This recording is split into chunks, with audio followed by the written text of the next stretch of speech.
This is Mike Brock.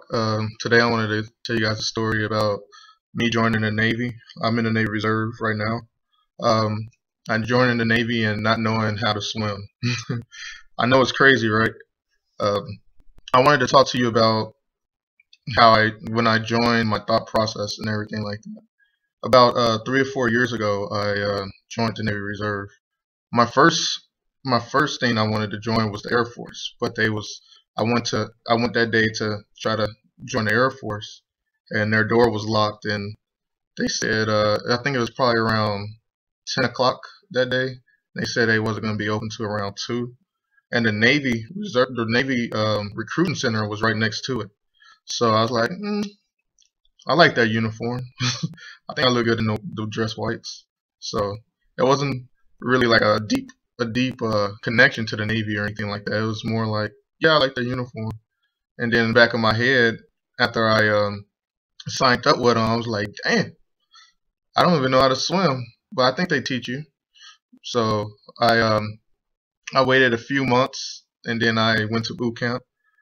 Went through boot camp, 8 weeks, but I couldn't graduate until I learned how to swim. So instead of graduating with my class, I was sent to me and a couple other people were sent to this division where all they do. Well, you sent to this division where it's people that can't swim, people that failed their run, and people that are, they call them broken, people that got hurt, shin splints, things like that. And the RDCs, uh, you guys could think of them as drill sergeants. They hate the runners. That's what they call them, the ones that can't pass their run tests. Because basically, if you didn't pass your run test, in their eyes, you're lazy. And I kind of agree with them. Some of them look out of shape, so you know, you be the judge of that. Um, but I wanted to talk about how I was in this division, and I was swimming. I had to swim to pass the test. I had to jump off the diving board, which was 10 feet high. Um, I was scared of heights, and they just push you right off the diving board, right off the diving board, and it was pretty scary. I felt that part of the test. It's 2 tests. When you jump off the diving board, and then there's something called the dead man float, which is what they call it, prone float. Same thing. Um, I think I failed the first test about 20 times before I actually got it. Getting pushed off, it was just it was just crazy. It's just like every time I went in the water, I cannot get the coordination right of swimming on my back. I just couldn't, when my feet not touching the ground. I found out it really like scares me. So I was just trying to. It took a little while to overcome that.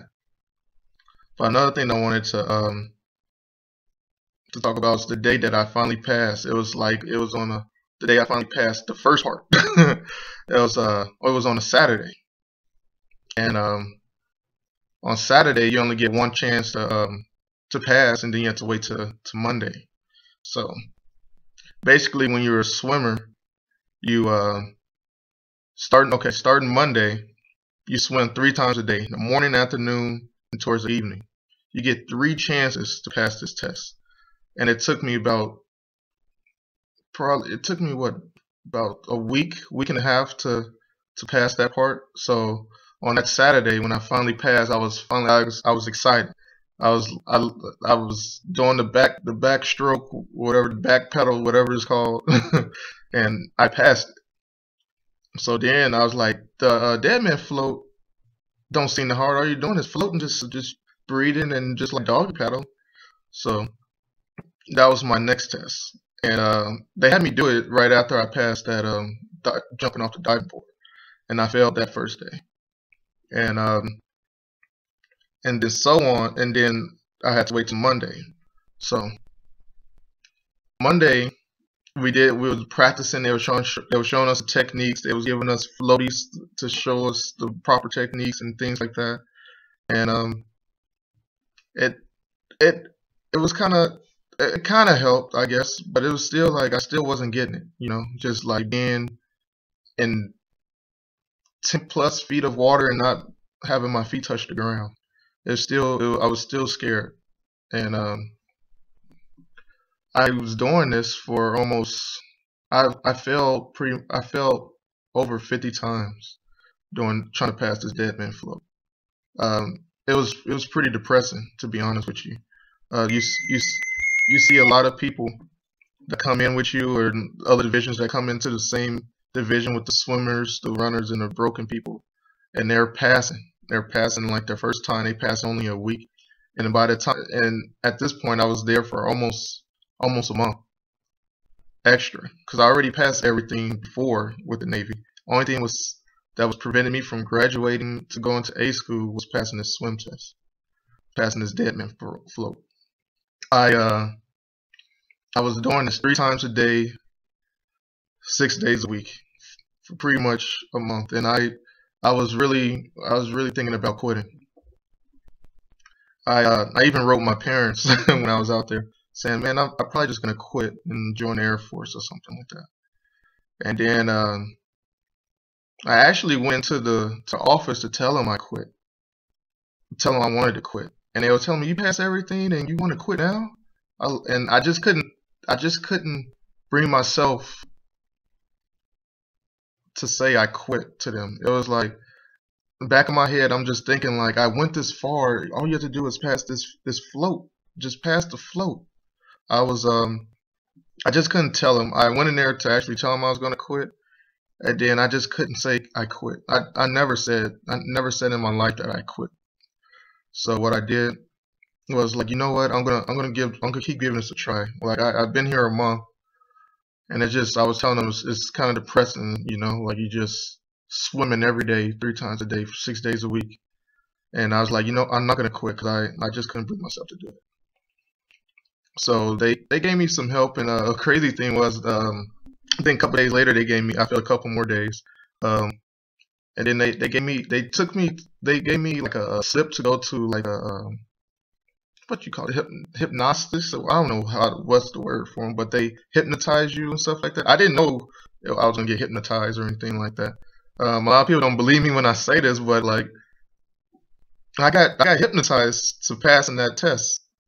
He told me to he told me to look at his I think it was like his a watch. It was like the pocket, there we go, pocket watch.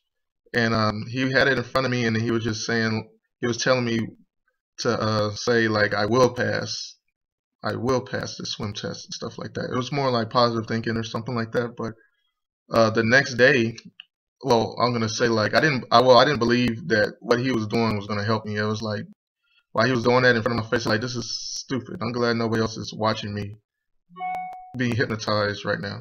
That was basically what I was thinking. And the next day when I was taking the dead man float, only thing that was in my head was like I can't pass, I will pass, and I was swimming. I mean, I was like floating and doing the doggy paddle. I was just I was doing it. Now you have to do it for 5 minutes. You have to pass for 5 minutes, and every time I used to feel the float and start like freaking out was around like 3 minutes. Every time, every single time, it was around 3 minutes. Um, but today was different. It was just like I can pass, I will pass, I can pass, I will pass, and then all of a sudden I'm floating, I'm doing the doggy paddle. I'm like, man, how long have I've been doing this? It feel like a long time, but I guess I can pass, I will pass, I can pass, I will pass, right? Don't laugh, but I end up passing. I end up passing. It was passing that swim test was my I guess it was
test was it was the greatest accomplishment I to this date that I did. It really showed how much I had inside of me. It showed my character. It showed that my resilience. It showed that even though I was, in the brink of quitting, I didn't quit because I had a something deep inside of me telling me to keep going and that you're going to pass. So this is Michael Brock. Click the link below. I'll see you guys in the next video. I'm going to be showing you guys a lot of things that can help you out in your business. I'll see you guys in the next vid. See you.